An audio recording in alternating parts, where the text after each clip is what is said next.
There have been three themes running through the conference, which are relevant to what I want to talk about. One is the extraordinary evidence of human creativity in all of the presentations that we've had and in all the people here. Just the variety of it and the range of it. The second is that it's put us in a place where we have no idea what's going to happen in terms of the future. No idea how this may play out. So, I have a big interest in education, and I think we all do. We have a huge vested interest in it, partly because it's education that's meant to take us into this future that we can't grasp. If you think of it, children starting school this year will be retiring in 2065. Nobody has a clue, despite all the expertise that's been on parade for the past 4 days, what the world will look like in 5 years' time. And yet we're meant to be educating them for it. So the unpredictability, I think, is extraordinary. And the third part of this is that we've all agreed, nonetheless, on the really extraordinary capacities that children have, their capacities for innovation. I mean, Serena last night was a marvel, wasn't she? Just seeing what she could do. And she's exceptional, but I think she's not, so to speak, exceptional in the whole of childhood. What you have there is a person of extraordinary dedication who found a talent. And my contention is all kids have tremendous talents, and we squander them pretty ruthlessly. So I want to talk about education, and I want to talk about creativity. My contention is that creativity now is as important in education as literacy, and we should treat it with the same status. Thank you.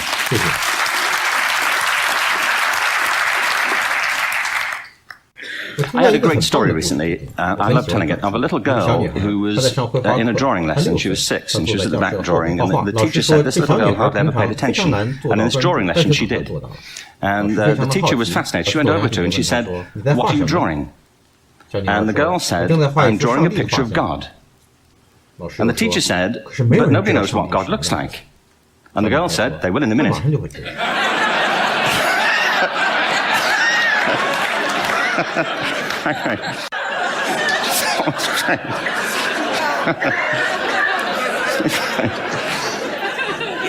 What these things have in common is that kids will take a chance. If they don't know, they'll have a go.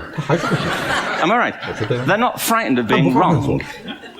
Now, I don't mean to say that being wrong is the same thing as being creative. What we do know is, if you're not prepared to be wrong, you will never come up with anything original. If you're not prepared to be wrong.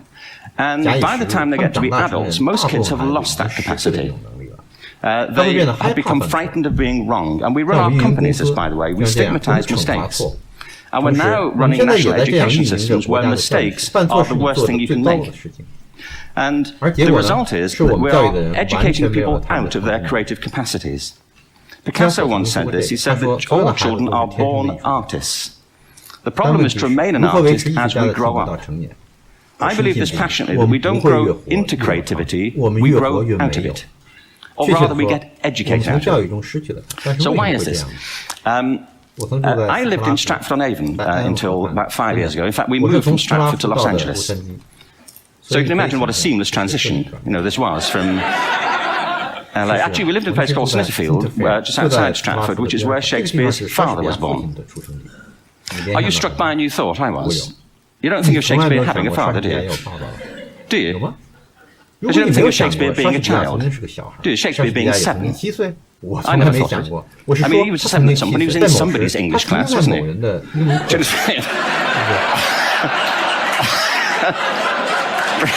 Really? How annoying would that be?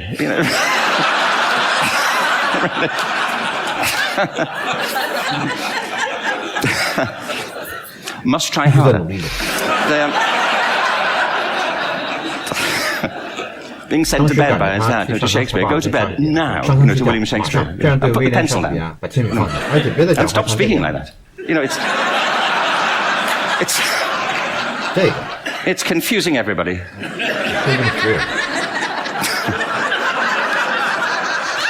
Anyway, we moved from Stratford to Los Angeles. But something strikes you when you move to America and when you travel around the world. Every education system on earth has the same hierarchy of subjects. Everyone, doesn't matter where you go, you'd think it would be otherwise, but it isn't. At the top are mathematics and languages, then the humanities, and at the bottom are the arts, everywhere on Earth. And in pretty much every system too, there's a hierarchy within the arts. Art and music are normally given a higher status in schools than drama and dance. There isn't an education system on the planet that teaches dance every day to children the way we teach them mathematics. Why? Why not? I think this is rather important. I think maths is very important, but so is dance. Children dance all the time, if they're allowed to, we all do. We all have bodies, don't we? Did I miss a meeting? I mean, I think...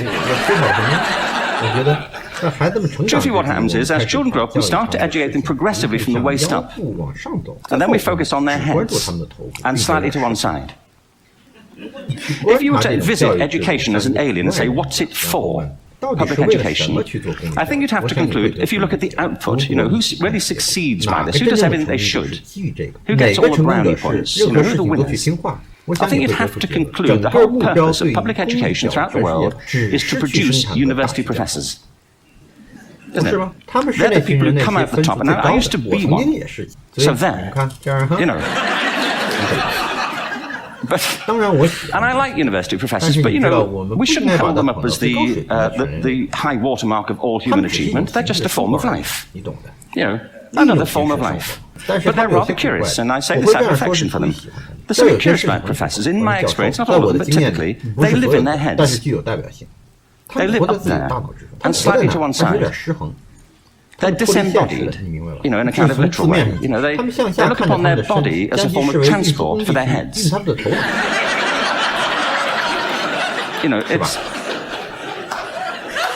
Don't they? It's a way of getting their head to meetings.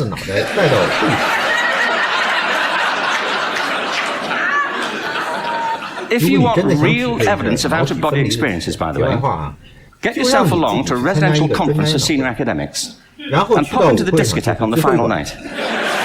And there you will see it. Grown men and women writhing uncontrollably off the beat.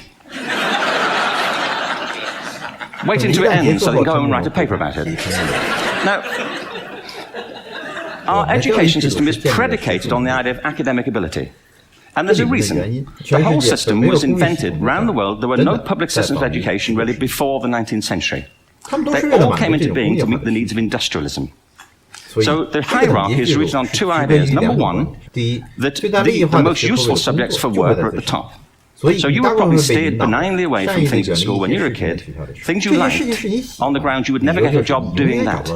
Is that right? Don't do music, you're not going to be a musician. Don't do art, you won't be an artist. Benign advice, now profoundly mistaken. The whole world is engulfed in a revolution. And the second is academic ability, which has really come to dominate our view of intelligence because the universities designed the system in their image. If you think of it, the whole system of public education around the world is a protracted process of university entrance. And the consequence is that many highly talented, brilliant, creative people think they're not. Because the thing they were good at school wasn't valued or was actually stigmatized. And I think we can't afford to go on that way. In the next 30 years, according to UNESCO, more people worldwide will be graduating through education than since the beginning of history. More people. And it's the combination of all the things we've talked about, technology and its transformational effect on work, and demography and the huge explosion in population. Suddenly, degrees aren't worth anything. Isn't that true? When I was a student, if you had a degree, you had a job. If you didn't have a job, it's because you didn't want one. And I didn't want one, frankly. So, but now, kids with degrees are often heading home to carry on playing video games.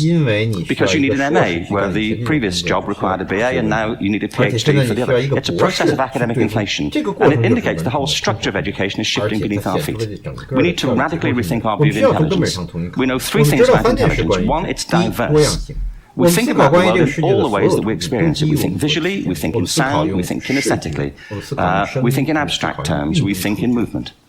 Secondly, intelligence is dynamic. If you look at the interactions of the human brain, as we heard yesterday from a number of presentations, intelligence is wonderfully interactive. The brain isn't divided into compartments. In fact, creativity, which I define as the process of having original ideas that have value, more often than not, comes about through the interaction of different disciplinary ways of seeing things. The brain is intentionally, by the way, there's a shaft of nerves that joins the two halves of the brain called the corpus callosum. It's thicker in women. Following on from Helen yesterday, I think this is probably why women are better at multitasking. Because you are. Aren't you? There's a raft of research. But I know it from my personal life. If my wife is cooking a meal at home, which is not often, thankfully, but if she's doing... she's good at some things. But if she's cooking, she's dealing with people on the phone, she's talking to the kids, she's painting the ceiling, she's doing open heart surgery over here. If I'm cooking, the door is shut, the kids are out, the phone's on the hook. If she comes in, I get annoyed. I say, Terry, please, I'm trying to fry an egg in here.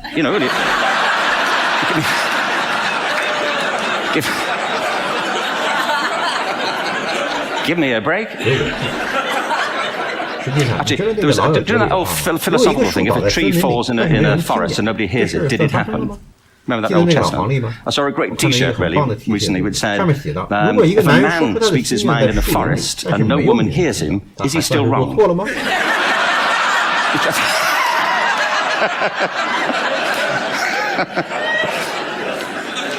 And the third thing about intelligence is it's distinct. I'm doing a new book at the moment called Epiphany, which is based on a series of interviews with people about how they discovered their talent. I'm fascinated by how people got to be there. It's really prompted by a conversation I had with a wonderful woman who most people have never heard of. She's called Gillian Lynn. Have you heard of her? Some have. She's a choreographer and everybody knows her work. She did Cats and Phantom of the Opera. She's wonderful. I used to be on the board of the Royal Ballet in England, as you can see. And... anyway, Julie and I had lunch one day. I said, how'd you get to be a dancer? And she said it was interesting. When she was at school, she was really hopeless. And the school in the 30s wrote to her parents and said, we think Gillian has a learning disorder. You couldn't concentrate, she was fidgeting. I think now they'd say she had ADHD. Wouldn't you? But this was the 1930s and ADHD hadn't been invented, at this point. So it wasn't an available condition. People weren't aware they could have that. Anyway, she went to see this specialist. So this oak panel room, and she was there with her mother, and she was led and sat on this chair at the end, and she sat on her hands for 20 minutes while this man talked to her mother about all the problems Gillian was having at school. And at the end of it, because she was disturbing people, her homework was always late and so on, little kid of 8. In the end, the doctor went and sat next to Gillian and said, Gillian, I've listened to all these things that your mother's told me. I need to speak to her privately. So she said, wait here, we'll be back, we won't be very long, and they went and left her. But as they went out of the room, he turned on the radio that was sitting on his desk. And when they got out of the room, he said to her mother, just stand and watch her. And the minute they left the room, she said she was on her feet, moving to the music. And they watched for a few minutes, and he turned to her mother, and he said, Mrs. Lynn, Gillian isn't sick, she's a dancer. Take her to a dance school. I said, what happened? Said she did. I can't tell you how wonderful it was. We walked in this room, and it was full of people like me. People who couldn't sit still. People who had to move to think. Who had to move to think. They did ballet, they did tap, they did jazz, they did modern, they did contemporary. She was eventually auditioned for the Royal Ballet School. She became a soloist, she had a wonderful career at the Royal Ballet. She eventually graduated from the Royal Ballet School, founded her own company, the Gillian Dance Company, met Andrew Lloyd Webber. She's been responsible for some of the successful musical theatre productions in history. She's given pleasure to millions, and she's a multi-millionaire. Somebody else might have put her on medication and told her to calm down. Now, I think...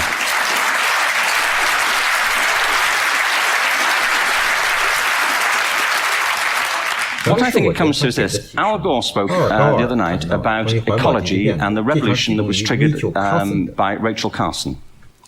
I believe our only hope for the future is to adopt a new conception of human ecology, one in which we start to reconstitute our conception of the richness of human capacity. Our education system has mined our minds in the way that we strip mine the earth for a particular commodity, and for the future it won't serve us.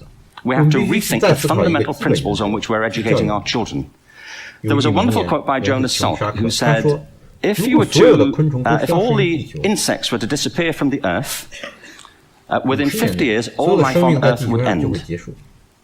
If all human beings disappeared from the earth, within 50 years, all forms of life would flourish. And he's right.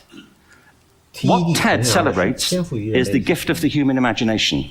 We have to be careful now that we use this gift wisely and that we avert some of the scenarios that we've talked about. And the only way we'll do it is by seeing our creative capacities for the richness they are and seeing our children for the hope that they are. And our task is to educate their whole being so they can face this future. By the way, we may not see this future, but they will. And our job is to help them make something of it. Thank you very much. Bravo. Here, here.